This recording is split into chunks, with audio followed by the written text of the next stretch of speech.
அத்தனை செல்வமும் உன்னிடத்தில் நான் பிச்சைக்கு செல்வது எவ்விடத்தில் வெறும் பாத்திரம் உள்ளது என்னிடத்தில் அதன் சூத்திரமோ அது உன்னிடத்தில் ஒரு முறையா இருமுறையா பல முறை பல பிறப்பெடுக்க வைத்தாய் புதுவினையா பழவினையா கணம் கணம் தினம் என்னை துடிக்க வைத்தாய் பொருளுக்கு அலைந்திடும் பொருளற்ற வாழ்க்கையும் துரத்துதே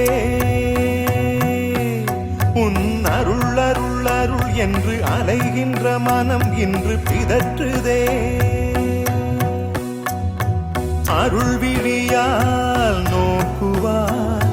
மலர்பதத்தால் தாங்குவாய் உன் திருக்கரம் என்னை அரவணைத்துனதருள்